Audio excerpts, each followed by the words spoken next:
presentó en Mar del Plata un libro, uno más vinculado en este caso a lo que ha generado la selección campeona del mundo. El libro se llama Sueños de Selección, cómo nos inspiran los campeones del mundo. Una propuesta interesante que tiene dos autores, uno de ellos está del otro lado de la línea, que es Adrián Michelen. Adrián, buen día, ¿cómo estás? Te saluda Rodrigo Divito.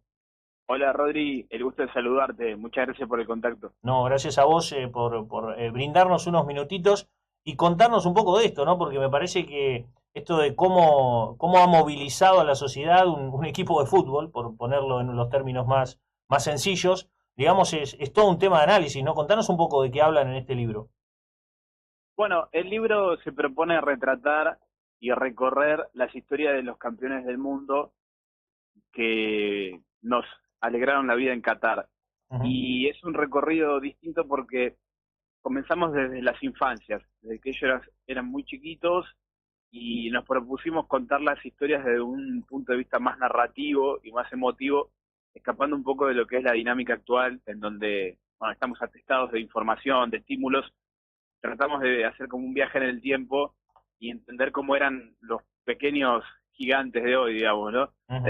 Entonces, de cierta forma, nos encontramos en el libro en que comenzamos a investigar, a tratar de llegar al círculo íntimo de cada uno de los jugadores, y en muchos de los casos logramos hablar con los padres y las madres de los futbolistas, que te podrás imaginar, Rodri, que nos contaron anécdotas, historias Claro. verdaderamente muy bonitas, ¿no? Que uno dice como periodista o incluso como hincha de la selección, qué bueno que todo esto se pueda llegar a saber, digamos, ¿no? Porque con el tiempo uno tiene el miedo de que esas historias comiencen a perderse o comiencen a exagerarse, a falsearse, a magnificarse.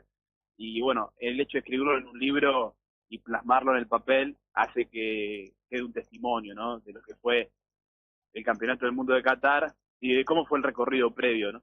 Claro, sí, es que, a ver, cuando uno quiere entender cómo estos jugadores, cada uno con sus particularidades, ha logrado ubicarse en ese lugar y sobreponerse a situaciones que se dieron, hablamos futbolísticamente hablando, dentro del Campeonato del Mundo, es necesario entender lo que han recorrido, ¿no? Porque si no, no pierde el sentido o parece que es algo mágico, algo innato, y en realidad tiene que ver muchísimo en cómo se forma y las cosas que te van pasando en la vida para entender por qué está el que está en ese lugar de privilegio, ¿no?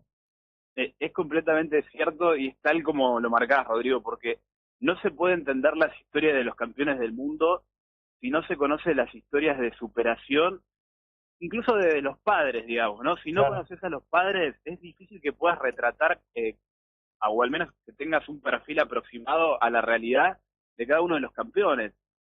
Hablábamos en Mar del Plata hace unos días que presentamos el libro en Café Mundial Ujú. con el papá del Dibu Martínez, y el momento de quiebre del papá del Dibu fue cuando se tuvo que desprender de su hijo de 11 años y llevarlo a vivir a una pensión a más de 400 kilómetros, cuando el Dibu se quedó a vivir en Domínico, en Independiente, digamos, ¿no? Ujú. Uno hoy habla del Dibu, todo, pero en ese momento era un padre que perdía un hijo, y Beto literalmente en la presentación se quebró, se emocionó, porque al día de hoy tiene esa imagen de que no pudo disfrutar de su hijo, ¿no? De cierta forma. Claro. Y son sacrificios que son invisibles, pero que quedan marcados a fuego en el corazón de cada uno de ellos. Ujú. Y bueno, las historias de superación son increíbles, los esfuerzos que hicieron los padres para que estos chicos pudieran llegar algún día a jugar en primera, la verdad que son conmovedores. Y en el proceso de investigación recuerdo una historia que nos tocó hablar un día con la mamá de Cuti Romero, con Rosa, Ujú. y ella, bueno, uno cuando llama a un padre siempre obviamente con respeto, sin presionarlo, ¿no? Para ver si quiere participar o no del proyecto, y ella nos dijo, al fin, es lo mejor que pudieron hacer, llamar a la mamá del campeón del mundo. Nadie le va a poder contar lo que yo les voy a contar, y los únicos que pueden contar las historias de los campeones sin exagerar ni agregar nada, somos nosotros, las madres y los padres. Es como que respiramos tranquilos, digamos, porque dijimos, bueno, estamos por el camino correcto.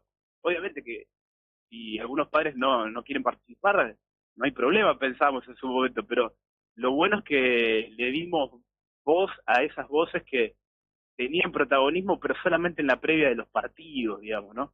Sí. Acá en profundidad pudimos conversar un poquito mejor, digamos, ¿no? Nos quedamos bastante satisfechos. Claro, y con algo mucho más trivial y momentáneo, ¿no? De un partido, de una sensación, de un momento, pero ese recorrido emotivo, porque es muy emotivo todo lo que pasa, porque los futbolistas en líneas generales los ensalzamos o los ponemos en un lugar donde parece que llegar es fácil, ¿no? Y siempre tratamos de charlar un poco también con los formadores de chicos, de todo lo que se sacrifica, de todo lo que se deja, de las historias que hay detrás de esos chicos, porque la mayoría vienen de orígenes muy humildes y con muchas carencias y hacen un sacrificio enorme, madres y padres, para poder ir a un entrenamiento y para poder proyectar a su hijo a tener una vida mejor, porque de eso se trata. Después nunca sabés dónde llegás y obviamente todos quieren ser campeón del mundo, pero estar ahí es realmente para unos pocos elegidos, ¿no? Y esto que, bueno, los padres sean protagonistas está muy bueno porque, a ver, es la única manera de profundamente entender el tema, que a mí era lo que me parecía interesante el planteo que hacen ustedes en el libro. Sí, y al mismo tiempo, el hecho de poder darle voz a los padres, que en muchos casos los padres están en nuestros textos, pero no de manera explícita, digamos, hemos decidido preservarlos, digamos, y narrar las historias nosotros y utilizar a los padres como fuente de información solamente. Ujú. Pero, por ejemplo, te cuento una. La historia más llamativa del momento, o al menos la que más se viralizó, tiene que ver con los caramelos de Rodrigo de Paul, que con Paredes comen antes de los partidos, ¿cierto? Ujú. Unos caramelos en un ritual que parecía que era una cábala. Bueno, investigando para este libro nos damos cuenta de que no era una cábala, que había toda una historia muy emotiva que conectaba a De Paul con su abuelo, porque esos caramelos que De Paul come antes de los partidos eran los caramelos que le compraba su abuelo Osvaldo cuando De Paul jugaba en el baby fútbol de Avellaneda. Ujú. Y no, De Paul nunca lo supo, pero cuando su abuelo murió y De Paul quiso dejar el fútbol cuando tenía 14 años, su mamá le dijo, hacelo por Osvaldo, volvé a jugar, hacelo por vos, hacelo por tus compañeros. Y le contó la historia de los caramelos, que Osvaldo le compraba los caramelos, y la mamá le dijo, Rodri, lo que vos no sabés es que cada vez que tu abuelo te compraba los caramelos, él se tenía que volver a su casa caminando, porque se había gastado la plata del boleto del colectivo para comprarte los caramelos a vos. Y él volvía a su casa 40 cuadras caminando, desde Avellaneda hasta Sarandí. Y Ujú. bueno, De Paul se quedó helado. Y bueno, hasta el día de hoy, ese ritual de comer caramelos lo hace en memoria de su abuelo. Y hay un montón de historias que uno no hubiese conocido nunca si no hablaba con los protagonistas. Qué locura. Claro, bueno, y también habla y, en alguna manera, quizás hasta inconscientemente, porque digo, todo esto lo empezamos a conocer de alguna manera gracias a que ustedes se toman el trabajo de investigar, pero cómo esos pequeños gestos que a veces no sabemos ni de dónde vienen, ni el origen, ni todo lo emotivo que tienen detrás, generan una conexión con el hincha, ¿no? Porque todo esto hace que el hincha esté conectado con la selección, incluso sin saber todo esto, sabiéndolo mucho mayor, Es ¿no? completamente cierto. Pero es raro Sí, porque funciona en otro nivel eso ya directamente. es verdad, totalmente. Uno entiende que, bueno, el que mejor lo definió esto es Tagliafico, que escribió el prólogo de este libro, Ujú. y Tagliafico habla del concepto familia. Él no habla ni de concepto equipo, ni selección, no habla que esta es la mejor selección de la historia, incluso hasta no se quiere meter en ese tema, pero sí dice, nosotros somos una familia, y no vemos la hora de llegar a la Argentina para encontrarnos de nuevo, digamos. Ese es el concepto de este equipo, de la escaloneta, en Claro. donde todos quieren estar.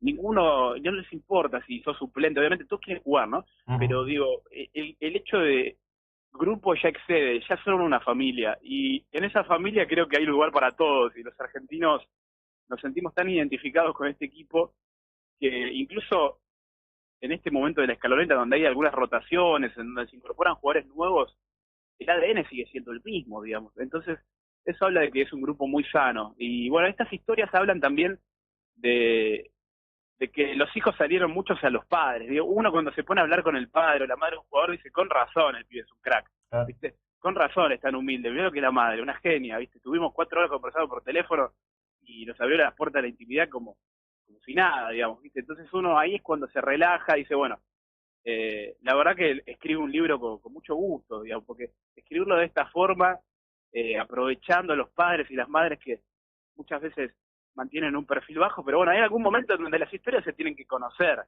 Seguro. no se las puede llevar, digamos, las tienen que compartir con todos. Sí, y bueno, entendieron el concepto y la propuesta del libro. claro, bueno, ahí entendemos que no es mágico lo que sucede, sino que tiene un origen, que tiene una razón, que tienen ejemplos de cómo se han criado y que, bueno, ha tenido también el tino, el acierto desde el conductor de reunir a esa gente, ¿no? De convocar a la gente que pasa por el predio, pero no va al predio a entrenar a Ezeiza, sino que van a conocerlos íntimamente y a charlar con ellos, que a mí me parece que es uno de los datos salientes de este ciclo de Scaloni, ¿no? De cómo se eligen determinadas personas que por ahí en el plano futbolístico no estaban en nuestros planes como para una selección, y de repente vos decís, ¿por qué está jugando este? Bueno, hay todo un contexto que cuando sos seleccionador y no entrenador solamente, que siempre hago esa distinción, no es lo mismo ser seleccionador que ser entrenador, porque entrenás muy poco con los jugadores, digo, tenés que tener ese ojo clínico de sumar a la persona ideal para que no se te rompa la armonía del grupo, ¿no? Porque si no tenés una historia medianamente similar, tampoco digo que tenés que haber sufrido un montón, pero sí tener cierta humildad y ciertos valores, es muy difícil ingresar en un grupo que se sostiene de esta manera, ¿no? Sí, sí, es cierto. El concepto de la dinámica de grupos, en donde estén todos alineados, tirando para el mismo lado, y en donde todos se cuidan, digamos, ¿viste? O sea, aquel jugador que perdió el puesto siempre se lo conserva, no es que se lo expulsa, digamos. Claro, Es como una tribu muy bien unificada. claro, Y además hay un concepto que también lo desarrollamos en el libro, que es esa capacidad que tuvo este plantel de integrarlo a Messi. O sea, claro. parece como bastante particular porque en realidad Messi no se tendría que haber integrado a ninguna selección. Tendría que ser el resto del grupo que se adapte a Messi, pero no, acá fue al revés. Porque cuando se arma esta nueva escaloneta, allá por el año 2019-2020, lo que sucede es que Messi estaba solo en la habitación y no conocía a ninguno de los jugadores nuevos.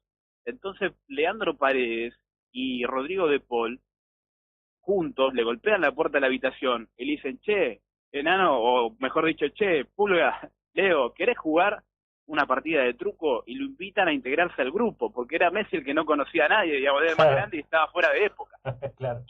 Y fueron ellos dos, o sea, Paredes y De Paul, los que rompieron con el hielo, digamos, ¿viste? O sea, fue como el Big Bang. Ahí se generó un efecto en donde se empezó a formar la escaloneta, porque lo integraron a Leo, digamos. Era Leo el que se tenía que adaptar a las nuevas generaciones. Ujú. Y bueno, ahí pegaron onda y bueno, dentro de la cancha se defienden a morir.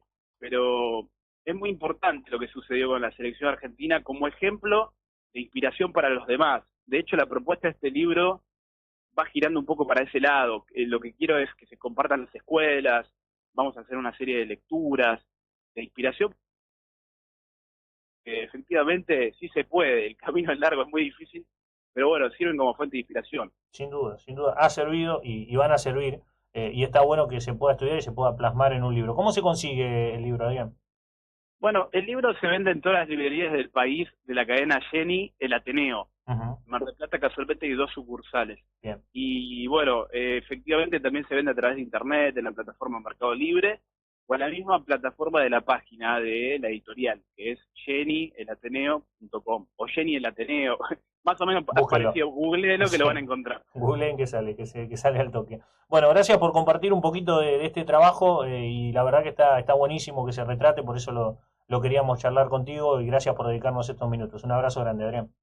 Gracias Rodrigo por el espacio y bueno, buen programa para ustedes. Gracias. Hasta luego. Bueno, Adrián Michelena, uno de los coautores de este libro Sueños de Selección, pero que tiene que ver con esto, con cómo toda esta gente que nos hizo tan felices con un campeonato del mundo, con un equipo de fútbol, en definitiva, tiene un origen, todo tiene una razón, todo tiene un motivo y a veces, por supuesto, en la mayoría de los casos está la familia detrás bancando y sosteniendo